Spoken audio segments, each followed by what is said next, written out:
Bonjour les Quickly. Aujourd'hui on va faire un top 10 des dessins animés cultes des années 80 qui n'ont pas eu de figurines en jouet en France.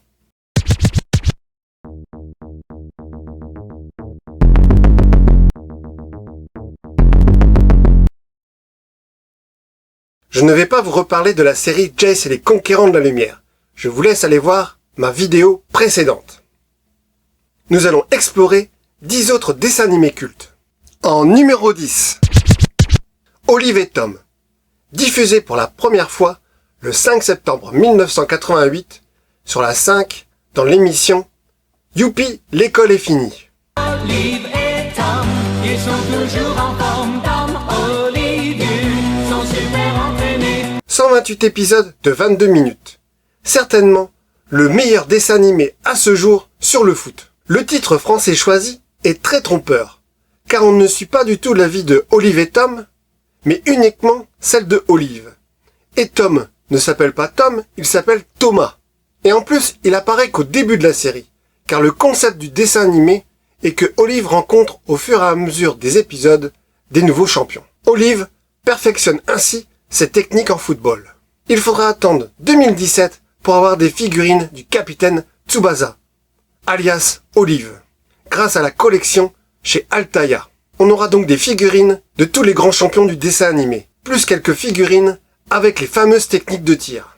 En numéro 9, Juliette je t'aime, est diffusée pour la première fois le 5 septembre 1988 sur TF1 dans l'émission du Club Dorothée. Diffusée exactement le même jour qu'Olive et Tom. Juliette, je t'aime, notre rayon de soleil c'est toi. Juliette, je t'aime. On est avec ce dessin animé avec une proposition complètement opposée, car on y suit la vie de Juliette et Hugo dans la pension des Mimosas. Comédie romantique avec des moments dramatiques. Série de 96 épisodes de 22 minutes où l'on suit les différents personnages que compose la pension des Mimosas. Une des plus belles séries d'amour. Une poupée de Juliette de 40 cm de hauteur est sortie en 1986 au Japon, de la marque Tsukuda Obi. En 2002, on pourra retrouver tous les personnages en version Gachapon de Bandai. Les Gachapon sont des jouets surprises que l'on pouvait retrouver dans les distributeurs. En numéro 8, Ken le survivant, diffusé pour la première fois le 31 août 1988 sur TF1 dans l'émission du Club Dorothée. Une semaine avant, Juliette je t'aime.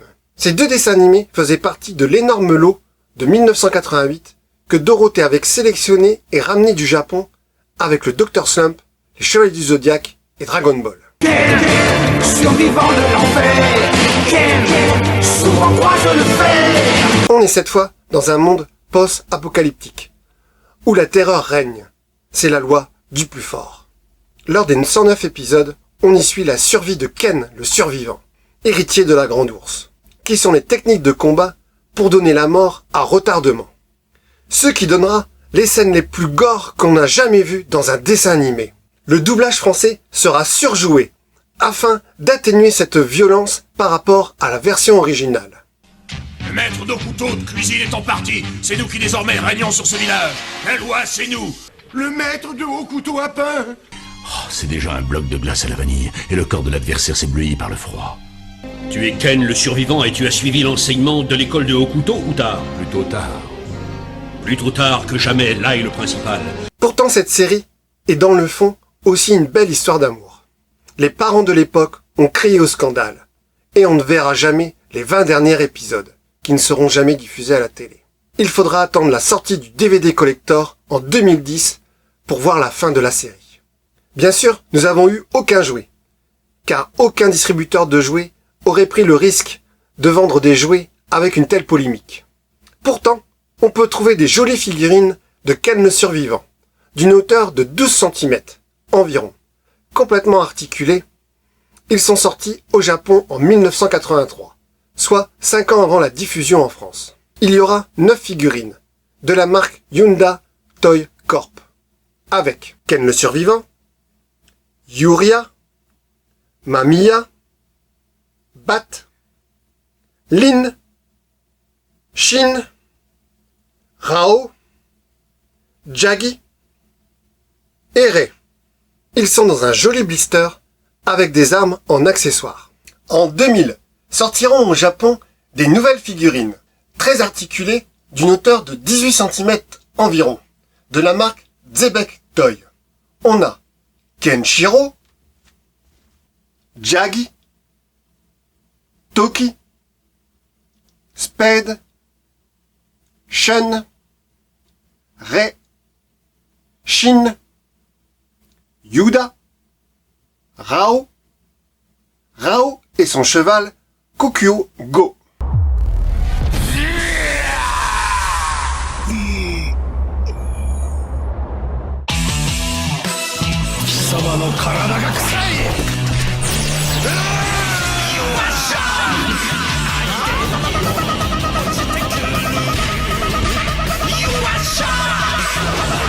En numéro 7, Princesse Sarah, diffusée pour la première fois le 1er mars 1987, sur la 5, dans l'émission Youpi, l'école est finie.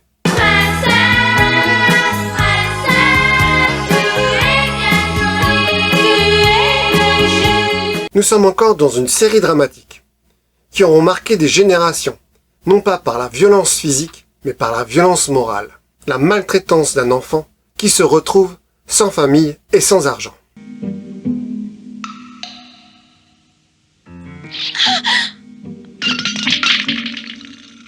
Maintenant, vous n'avez plus rien de la princesse Diamant.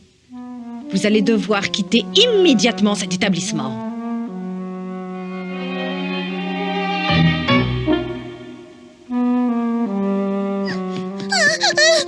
« 46 épisodes de 26 minutes, qui n'est pas sans nous rappeler le tragique dessin animé Rémi sans famille, tous deux tirés de romans à succès.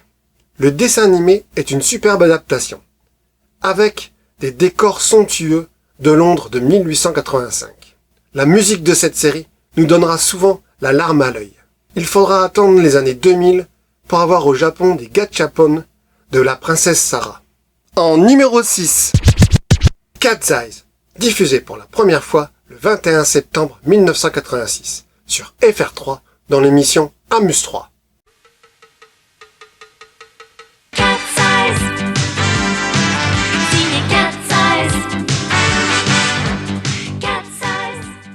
On suit en 73 épisodes les aventures de Tam, Alex et Cilia, des trois sœurs cambrioleuses des œuvres de leur père disparu. Malheureusement, nous ne saurons jamais ce qu'est devenu leur père au bout du 73e épisode.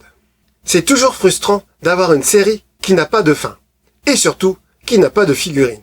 Il faudra attendre 1997 lorsqu'un film live action sortira au Japon.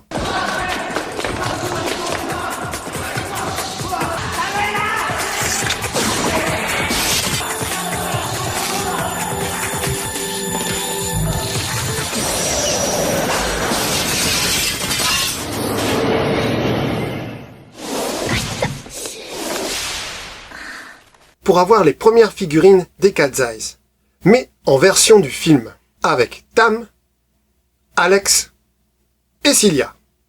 Ce sera qu'une année après que sortira au Japon les versions du dessin animé des trois sœurs cambrioleuses, tout en PVC avec leur couleur d'origine du dessin animé. En numéro 5, Lady Oscar, diffusée pour la première fois le 8 septembre 1986 sur Antenne 2 dans l'émission Récréa 2. Lady Oscar, on parle d'elle dans toutes les chansons. 40 épisodes poursuivent les aventures de Lady Oscar, une jeune femme qui est élevée comme un homme par son père qui n'a pas eu de fils, car celui-ci voulait un héritier pour lui succéder au commandement de la garde royale. Ce dessin animé se passe juste avant la Révolution française. On y retrouve donc Marie-Antoinette et le roi Louis XVI. Il faudra aller en Italie pour trouver 3 poupées de 40 cm de hauteur de la marque Septirati.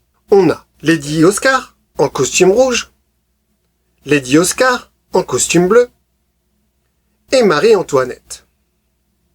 Il y aura aussi une figurine en PVC articulé du cheval blanc de Lady Oscar. Au Japon également est sortie une poupée de 42 cm de Lady Oscar ainsi que de Marie-Antoinette de la marque Asahi Toy. En 2001, sortira au Japon une nouvelle poupée de 40 cm environ. En numéro 4, Pole Position, diffusé pour la première fois le 27 mars 1985 sur TF1 dans l'émission Vitamine. Zoom, sors l'hydroglisseur, vite! Je suis à vos ordres, chef.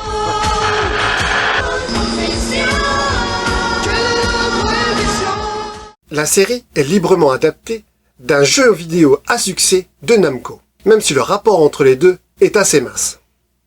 Avec seulement ses 13 épisodes de 24 minutes, la série a quand même bien marqué les années 80, avec sa multitude de rediffusions pratiquement chaque année. Désormais, comme vos parents, vous faites partie de l'organisation secrète de Pole Position. On y suit Luc et Lise, deux cascadeurs professionnels, avec leur superbe voiture, avec une Ford Mustang rouge pour Lise, et une voiture futuriste bleue pour Luc. Tous deux accompagnés de leur robot de bord, avec Turbo et Zoom. Il y aura une deuxième sœur, Lisa, accompagnée d'un petit animal mutant, mi-chat, mi-singe, qui se nomme Kuma. Fort inspiré de K2000, qui faisait un carton aux États-Unis, les véhicules pouvaient se transformer afin de pouvoir voler ou de glisser sur l'eau. Cette série sera créée par la DIC de Jean Chalopin, juste avant le gros carton de la série Masque. On aurait bien voulu avoir avec Pole Position la même gamme de jouets que Masque, avec ses véhicules transformables et ses petites figurines. Mais malheureusement, nous n'avons absolument rien eu. Même aujourd'hui, on n'a pas encore un seul jouet.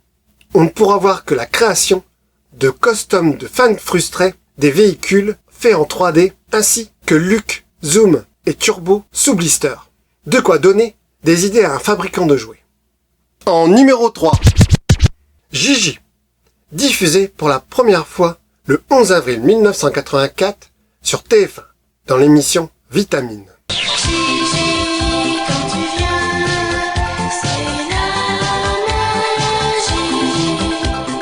63 épisodes de 22 minutes qui racontent l'histoire d'une petite fille, Gigi, qui est envoyée sur Terre pour redonner de l'espoir aux humains et ainsi pouvoir faire revenir ses vrais parents sur Terre. Gigi possède une baguette magique qui lui permet de se transformer en une jeune femme de 18 ans avec le don du métier dont elle a besoin pour remplir sa mission. Bien sûr, nous les petits garçons, on attendait tous le moment de la transformation, car on voyait Gigi en jeune femme toute nue.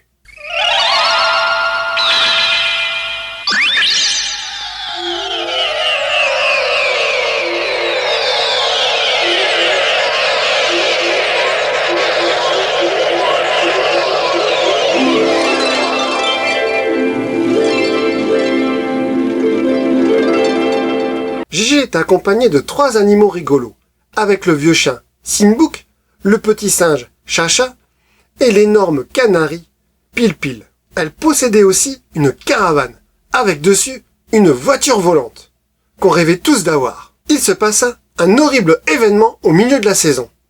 Car oui, Gigi se fait écraser par un camion, ce qui choqua pas mal d'enfants à l'époque. Mais heureusement, l'épisode suivant, elle revient sur Terre. En 1983, c'est la marque Poppy qui sortira au Japon une boîte de Gigi, avec Gigi en figurine articulée et ses 3 compagnons, Simbouk, Chacha et Pile-Pile, en PVC non articulé, incluant ses véhicules, avec sa caravane et la voiture hélicoptère, au-dessus, qui se détache. C'est le Minky Momo Camper House, superbe jouet qui reprend conformément les éléments de l'anime. Sortiront bien plus tard tout un tas de figurines ketchupon de Gigi et ses amis et de Gigi adulte. En numéro 2, Les Mystérieuses Cités d'Or, diffusé pour la première fois le 28 septembre 1983 sur Antenne 2 dans l'émission Récréa 2.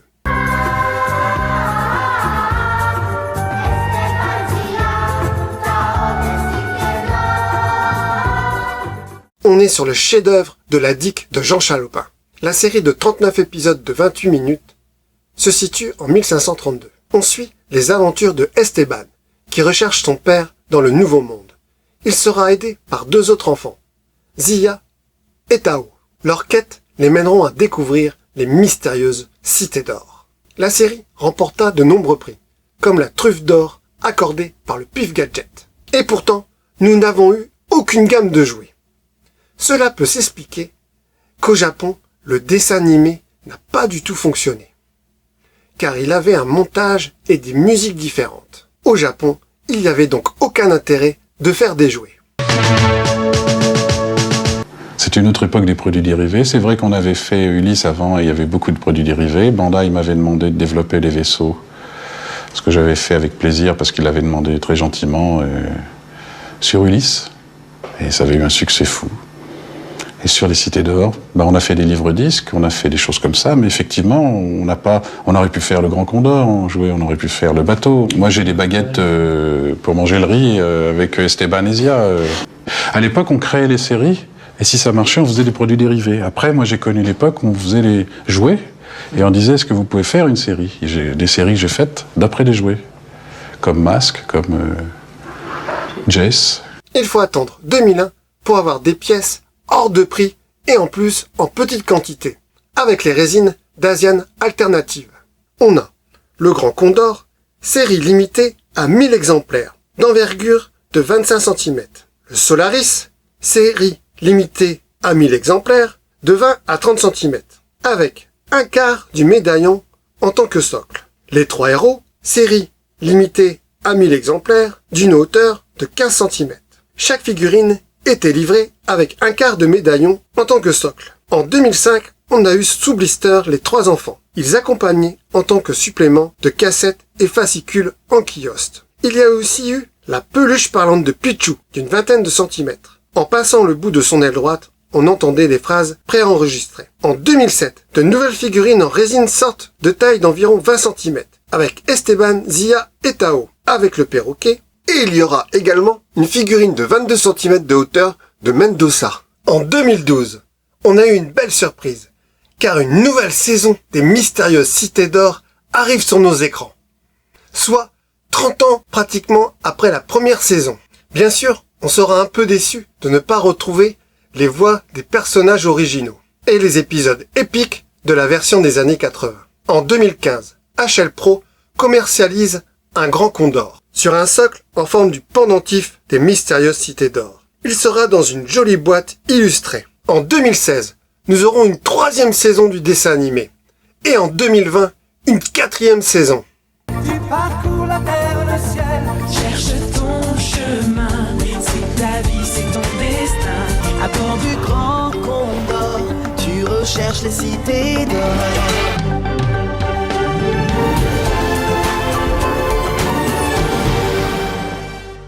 En numéro 1, Tom Sawyer, diffusé pour la première fois le 13 décembre 1982, sur Antenne 2, dans l'émission Récréa 2. Tom Sawyer, c'est l'Amérique, le symbole de la liberté.